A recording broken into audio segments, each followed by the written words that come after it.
السلام علیکم ورحمۃ اللہ وبرکاتہ۔ بسم اللہ الرحمن الرحیم۔ الحمد للہ وکفی وسلام علی عبادہ الذین اصطفی، اما بعد۔ اعوذ باللہ من الشیطان الرجیم، بسم اللہ الرحمن الرحیم۔ یا ایہا الذین آمنوا لا تخونوا اللہ والرسول وتخونوا اماناتکم وانتم تعلمون۔ صدق اللہ العظیم۔ وقد قال النبی صلی اللہ علیہ وآلہ وسلم: الدین النصیحہ، او کما قال علیہ الصلاۃ والسلام۔ بہت ہی عزت و احترام کے مستحق میرے بزرگوں، قابل قدر دینی اور ایمانی بھائیوں، اتنی بات تو ہم سب کو معلوم ہے، ہم اور آپ جس نئے مہینے میں داخل ہوئے، اس مہینے کو اسلامی تاریخ میں، اسلامی جنتری میں، اسلامی کیلنڈر میں محرم الحرام کے نام سے تعبیر کیا جاتا ہے۔ اس مہینے سے ہمارا سن، ہمارا مہینہ، ہمارا سال تبدیل ہو جاتا ہے۔ اس مہینے سے پہلے ہم اور آپ اگر 1444 میں تھے تو اس مہینے کی پہلی تاریخ سے ہم اور آپ 1445 میں داخل ہو جاتے ہیں۔ یہ مہینہ اور اس مہینے سے شروع ہونے والا سال اسلامی تاریخ کے ایک عظیم واقعے کی یاد تازہ کرتا ہے۔ اس کو کبھی کبھی دہرانا چاہیے، یاد کر لینا چاہیے۔ جب کوئی قوم اپنا سن، اپنی تاریخ متعین کرتی ہے یا اپنی تاریخ کو شروع کرتی ہے، ان کا مقصد یہ ہوتا ہے جب جب یہ سال آئے گا، یہ تاریخ اور یہ مہینہ آئے گا، پھر سے وہ واقعہ آنکھوں کے سامنے آ جائے گا اور اس واقعے کی یاد تازہ ہو جائے گی۔ مثال کے ذریعے بات سمجھ میں آئے گی۔ نوح علیہ السلام کے زمانے میں جب طوفان آیا، اس دور میں یہ ایک سب سے اہم واقعہ تھا۔ نوح علیہ السلام کے ماننے والوں نے اسی سے تاریخ لکھنا شروع کر دیا۔ ان کا مقصد یہ تھا اگلے سال آج ہی کے دن جب سال تبدیل ہوگا اور یہ والا مہینہ، یہ والی تاریخ آئے گی تو طوفان نوح کی یاد تازہ ہو جائے گی۔ اسی طرح سے جب اس کے مطابق سن لکھا جائے گا، اسی سے سال کی ابتدا ہوگی، تو جب جب یہ سال آئے گا، یہ تاریخ آئے گی، طوفان نوح کی یاد تازہ ہوتی چلی جائے گی۔ دنیا کی مختلف اقوام نے، دنیا کی مختلف قوموں نے اپنا سن متعین کرنے کے لیے، اپنی تاریخ متعین کرنے کے لیے، اپنے مہینے مقرر کرنے کے لیے اپنے مزاج کے مطابق واقعات کا انتخاب کیا۔ بعض لوگوں نے یہ دیکھا کہ ہم پیداوار کرتے ہیں، ہم زمیندار ہیں، پیداوار کرتے ہیں، اور زمین سے جو کچھ پیدا ہوتا ہے اس سے ہماری زندگی چلتی ہے، ہمارے گھر کا نظام چلتا ہے، ہماری زندگی کا سارا دار و مدار اسی کے اوپر ہے۔ انہوں نے اپنی کھیتی کو دیکھ کر اور موسم کی تبدیل کو دیکھ کر ایک سن لکھنا شروع کر دیا۔ وہ سن ہے جس کو ہم اور آپ سن فصلی کہتے ہیں۔ اسی طرح سے بعض لوگوں نے اپنے بادشاہ کی تخت نشینی اور تاج پوشی کی رسم کے ادائیگی کے واقعے کو اہم جانا اور انہوں نے اس سے تاریخ لکھنا شروع کر دیا۔ اس کو سن جلوس کہا جاتا ہے۔ اس کے معنی ہوتے ہیں تخت نشینی کا سال، یعنی وہ سال جس سال بادشاہ تخت پر بیٹھا۔ انہوں نے اس واقعے کو یاد کرنے کے لیے، تازہ کرنے کے لیے وہیں سے اپنی تاریخ لکھنا شروع کر دی۔ اسی طرح بعض لوگوں نے اپنے پیغمبر، اپنے نبی اور اپنے رسول کی ولادت کو مبدأ تاریخ قرار دیا۔ یعنی جس دن ان کے رسول، ان کے نبی دنیا کے اندر آئے، انہوں نے اس تاریخ کو مبدأ تاریخ بنا دیا، اس دن کو جسے ہم اور آپ سن عیسوی کہتے ہیں۔ نصارہ نے وہ تاریخ عیسیٰ علیہ السلام کی ولادت سے شروع کی۔ اسی طرح سے عربوں کے اندر ایک عجیب و غریب واقعہ پیش آیا۔ مکہ مکرمہ کے اندر جو بیت اللہ کے یمن کا ایک علاقہ صنعاء تھا، اس زمانے میں وہاں کے گورنر نے یہ بات دیکھی کہ لوگ ہر سال دنیا کے تمام اطراف سے، گوشے گوشے سے بیت اللہ کا حج کرنے آتے ہیں، کیوں نہ ہو ایک گرجا یمن کے اندر بنا لیا جائے، لوگ مکہ مکرمہ نہ آئیں بلکہ میرے گرجے کی عبادت کرنے کے لیے ملک یمن آئیں۔ اس نے ایک گرجا تعمیر کیا اور اس کا نام القلیس رکھا۔ اس نے یہ چاہا عرب کے اندر جو لوگ بیت اللہ کا طواف کرنے کے لیے، عبادت کے لیے آتے ہیں، وہ اب وہاں نہ آئیں بلکہ ملک یمن آئیں۔ جب عربوں کو یہ بات پتہ چلی تو عربوں کے اوپر یہ بات بڑی شاک گزری، اس لیے کہ بیت اللہ کی محبت ان کے خون اور ان کے رگوں اور پے میں شامل تھی۔ ان کے بارے میں انہیں اتنی محبت تھی عربوں کو بیت اللہ سے، ان کے بارے میں یہ آتا ہے یہ وہ باتیں ہیں جو اللہ کے رسول علیہ السلام کی آمد سے پہلے کی ہیں۔ جب وہ دور دراز علاقے میں تجارت کرنے کے لیے جاتے، کبھی ملک شام جاتے اور ملک یمن جاتے، تو بیت اللہ کے پاس جو پتھر پڑے ہوتے انہیں اٹھا کر لے جاتے اور راستوں میں ان پتھروں کو چومتے اور ان پتھروں کو دیکھتے اور ان پتھروں کو دیکھ کر بیت اللہ کو یاد کرتے۔ یہ ان کی محبت تھی۔ جب عربوں کو پتہ چلا یمن کے اندر ایک کلیسا بنایا گیا اور وہ یہ چاہتے ہیں کہ عبادت وہاں ہو، عرب کے قبائل میں ایک انسان عرب سے اٹھا اور ملک یمن گیا، ان کے کلیسا، ان کے گرجا میں داخل ہوا اور وہاں جا کر اس نے قضاء حاجت کی۔ وہاں کے بادشاہ کو جب پتہ چلا کہ ایک عرب کے بدو نے یہ کام کیا، میرے کلیسا کو ناپاک کر دیا، تو اس نے قسم کھائی میں اطمینان سے اس وقت تک نہیں بیٹھوں گا جب تک کہ بیت اللہ کو منہدم نہ کر دوں۔ یہ پورے تفصیلی واقعہ وہ عرب آئے اور کیا ہوا یہ تو سب کو معلوم ہے۔ جب یہ بات پیش آئی تو عربوں نے اس واقعے کو اہمیت دی اور انہوں نے یہیں سے اپنی تاریخ لکھنا شروع کر دی۔ اللہ کے رسول علیہ السلام کے زمانے میں بھی تاریخیں اسی طرح سے لکھی جاتی، کوئی سن عیسوی لکھتا تھا، کوئی عام الفیل والی تاریخیں لکھتا، لیکن مسلمانوں کی بحیثیت مسلم قوم کے کوئی سن متعین نہیں ہوا تھا۔ صدیق اکبر رضی اللہ عنہ کے زمانے میں بھی اسی طرح سے تاریخیں لکھی جاتی رہیں۔ عمر رضی اللہ عنہ کا زمانہ آیا، انہوں نے کسی بادشاہ کے نام خط لکھا، اس میں تاریخ تھی لیکن سن پڑا ہوا نہیں تھا۔ اس بادشاہ کی طرف سے امیر المؤمنین کے نام ایک پیغام آیا، امیر المؤمنین جب بھی آپ ہمارے پاس کوئی خط روانہ کریں اس میں نیچے تاریخ ہونی چاہیے، اس میں نیچے سن ہونا چاہیے، ہمیں اسے دیکھنا پڑتا ہے، بیت المال کے حساب کو لکھنا پڑتا ہے۔ امیر المؤمنین کی نگاہ تھی۔ عمر رضی اللہ عنہ نے اس موقع پر صحابہ اکرام کو جمع کیا۔ صحابہ اکرام کا مطلب ہوتا ہے جن کی تیاری اور تربیت براہ راست اللہ کے رسول علیہ السلام نے کی ہو۔ وہ چوٹی کے صحابہ میدان میں آئے اور ان کے سامنے یہ بات رکھی گئی، اللہ کے رسول علیہ السلام کے بعد امت کے 5 دن بہت تھے، عظیم الشان تاریخ کے دنوں کی حامل ہے یہ امت۔ ان کے سامنے یہ بات آئی کہ مسلمان اپنے سن کا آغاز کہاں سے کریں۔ صحابہ اکرام کے سامنے وہ دن بھی تھا جس دن اللہ کے رسول علیہ السلام اس دنیا کے اندر آئے۔ خاتم النبیین سے بڑھ کر آنے والا دن کوئی اور نہیں ہو سکتا۔ ایک شاندار دن وہ بھی تھا جس دن قرآن مجید کا نزول ہوا اور دنیا کے اہل کتاب کانپ گئے کہ دنیا کی ساری خیریں ان کے پاس چلی گئیں اور ہم قیامت تک کے لیے محروم کر دیے گئے۔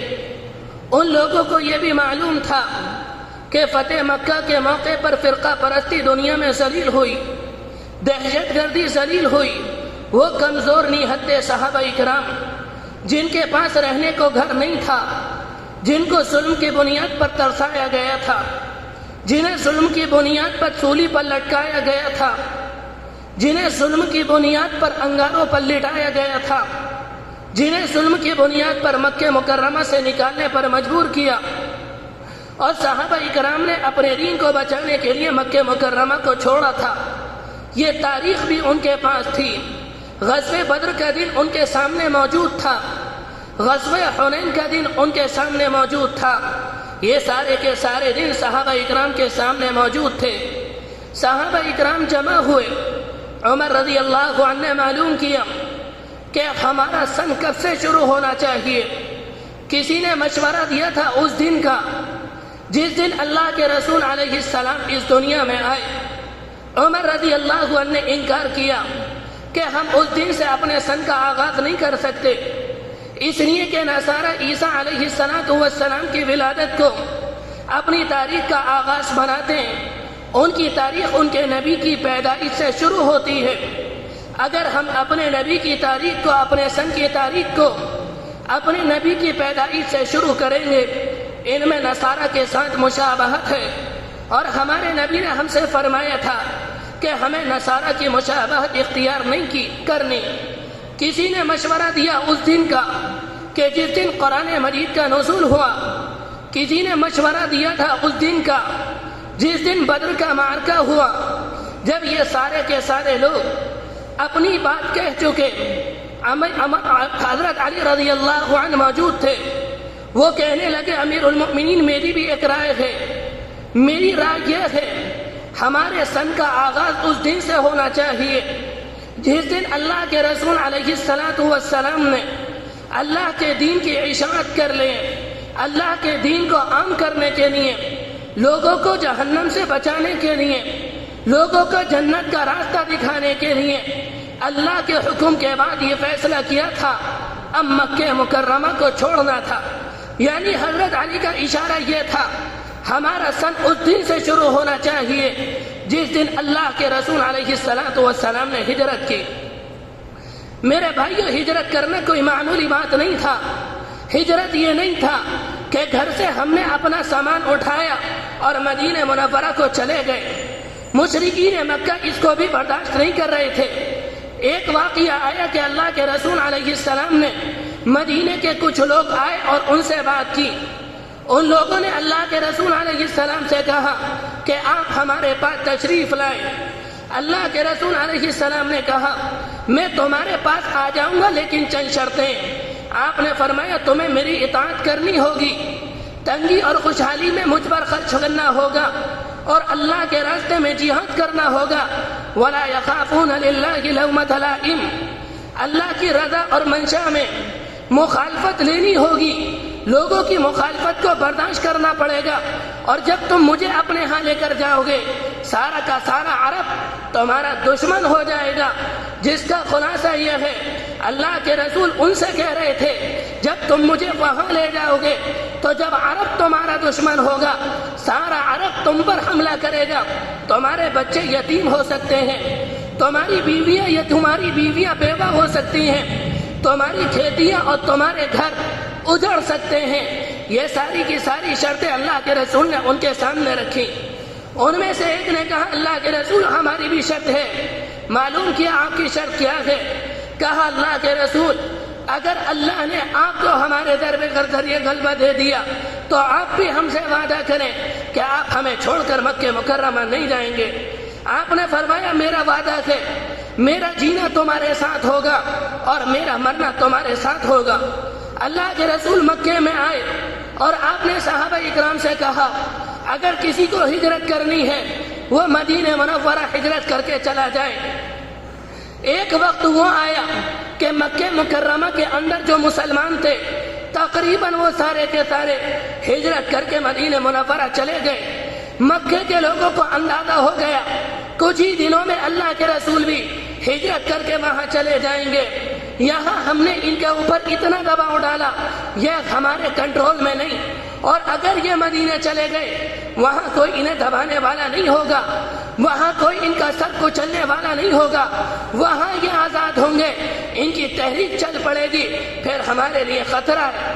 انہوں نے مشورہ کیا اور مشورے میں یہ بات طے پائی کہ قریش کے ہر قبیلے سے ایک نوجوان کو لیا جائے اور پیغمبر کی چوکھٹ پر کھڑا کر دیا جائے، جب اللہ کے رسول گھر سے نکلیں سارے کے ساتھ حملہ کریں اور نعوذ باللہ اللہ کے رسول کو شہید کر دیں۔ جبرائیل امین نے اللہ کے رسول کو بتایا، تاریخ لمبی ہے، میں اس میں نہیں جاتا، میں جو بتانا چاہتا ہوں، ایک وقت آیا کہ اللہ کے رسول علیہ السلام نے ہجرت کی اور آپ مدینہ منورہ میں داخل ہوئے۔ جب آپ مدینہ منورہ کے اندر آئے تو مدینہ منورہ کے اندر آپ کی بعثت سے پہلے 3 آسمانی کتابیں نازل ہو چکی تھیں، زبور نازل ہو چکی تھی، انجیل نازل ہو چکی تھی، توریت نازل ہو چکی تھی۔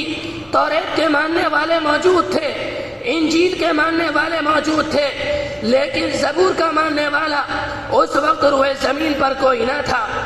جو انجیل کے ماننے والے انہیں عیسائی کہا جاتا، انہیں نصارہ کہا جاتا، اور جو توریت کے ماننے والے انہیں یہود کہا جاتا۔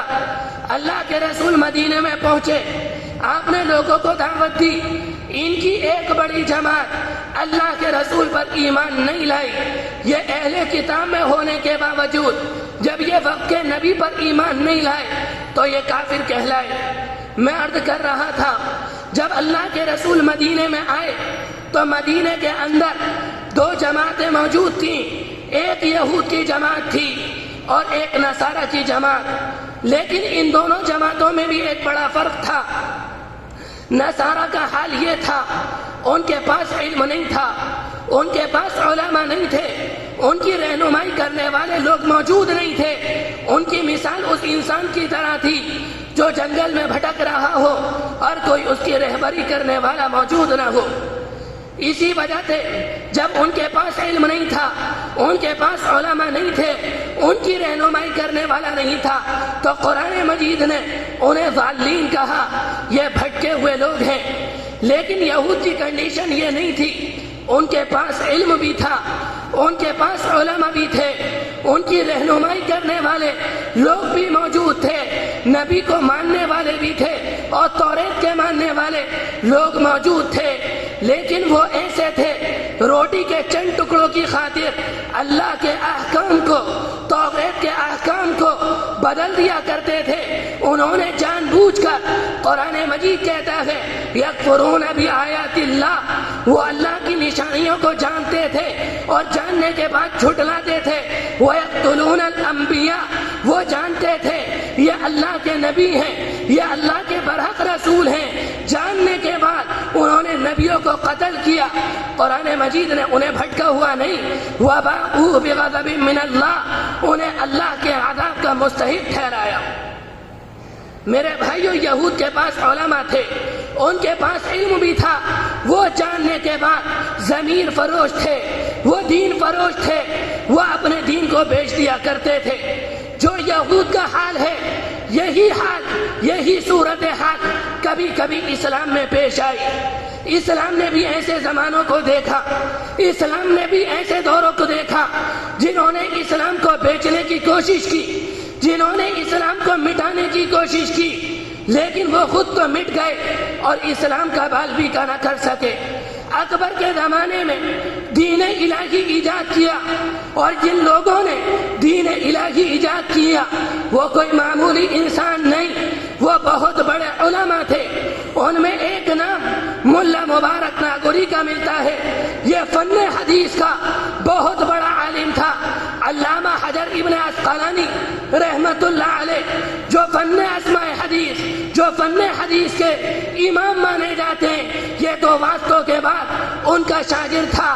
جب یہ اتنے بڑے امام کا شاگرد ہے تو اس کے مقام کا اندازہ خود لگائیں۔ یہ بھی بہت بڑا عالم تھا، لیکن اس کے دل میں خدا کا خوف نہیں۔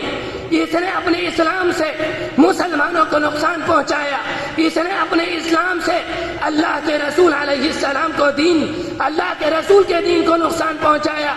اس نے اکبر کے اشارے پر قرآن مجید کی ایک تفسیر تیار کی، اور اس تفسیر کے اندر اس نے یہ کیا، قرآن مجید میں جہاں اللہ کی منشا کو بیان کیا جاتا ہے اس نے لفظ اللہ کو کاٹ دیا اور وہاں پر اکبر لکھ دیا، یعنی اللہ کی منشا کی جگہ یہ لکھ دیا گیا کہ اکبر کی منشا یہ ہے۔ اسلام نے بھی ایسے دور دیکھے کہ اسلام کو مٹانے کی کوشش کی گئی لیکن اسلام کو نہ مٹا سکے۔ اسی طرح کچھ زمانے پہلے حضرت تھانوی کو پڑوسی ملک میں بلایا گیا اور جب حضرت تھانوی وہاں پر پہنچے تعلیم یافتہ لوگوں کی ایک جماعت حضرت تھانوی کے پاس آئی اور اس کے اندر بیرسٹر تھے، اس کے اندر وکلا تھے اور انہوں نے حضرت تھانوی سے یہ بات کہی، آپ کب تک لکیر کے فقیر بنے رہیں گے؟ پڑوسی ملکوں کو دیکھیے سود کے ذریعے ترقی کر کر کہاں پہنچ گئے۔ ان کے پاس ایک تحریر تھی جس کے اندر یہ لکھا تھا کہ آج سے سود کو حلال کیا جاتا ہے، اور حضرت تھانوی کی طرف وہ تحریر بڑھائی اور یہ کہا آپ بھی اس کے اوپر دستخط کیجئے۔ حضرت تھانوی نے ان سے یہ کہا میں پہلے تم سے ایک بات کہتا ہوں، ذرا میری بات غور سے سننا۔ حضرت تھانوی نے ان سے کہا اگر تمہارا ایمان یہ ہے، اگر تمہارا خیال یہ ہے کہ میرے دستخط کرنے سے سود حلال ہو جائے گا تو یاد رکھنا اسلام کے اندر لاکھوں انسان ایسے آئے جنہوں نے اسلام کو مٹانے کی، جنہوں نے اسلام کو بدلنے کی کوشش کی، لیکن اسلام آج بھی باقی ہے اور ان لوگوں کا کچھ وجود دنیا کے اندر نہیں ملتا۔ اس کے بعد حضرت تھانوی نے ان سے کہا اگر میں تمہارے کہنے سے اس پر دستخط کر دوں تو میں یقین دلانا چاہتا ہوں تم لوگوں کو میرے دستخط کرنے سے حلال حرام نہیں ہوگا اور حرام حلال نہیں ہوگا۔ اگر میں نے ایسے کر دیا حلال حلال رہے گا اور حرام حرام رہے گا، اشرف علی اپنی جگہ پر باقی نہیں رہے گا۔ میرے بھائیوں اس زمانے میں بھی یہی ہو رہا ہے۔ اس زمانے میں اسلام کے قانون کو بدلنے کی کوشش کی جا رہی ہے، طلاق کے نظام کو بدلنے کی کوشش کی جا رہی ہے، وراثت کے نظام کو بدلنے کی کوشش کی جا رہی ہے۔ میرے بھائیوں یاد رکھنا وراثت کے مسائل، وراثت کے قانون اپنی جگہ باقی رہیں گے، وصیت کے قانون اپنی جگہ پر باقی رہیں گے، مگر میرے جملے کو یاد رکھنا یہ جملے لوگ جو انہیں بدلنے کی کوشش کر رہے ہیں انشاءاللہ یہ لوگ اپنی جگہ باقی نہیں رہیں گے۔ یہ اسلام کا اعجاز ہے، اس سے پریشان ہونے کی ضرورت نہیں۔ میرے بھائیوں محرم الحرام کے تعلق سے میں نے بات کرنی شروع کی۔ جب محرم الحرام کا مہینہ ہے ہمیں اپنی تاریخ یاد کرنی چاہیے، ہمیں اپنے نبی کی ہجرت یاد کرنی چاہیے، ہمیں صحابہ اکرام کی قربانیوں کو یاد کرنا چاہیے۔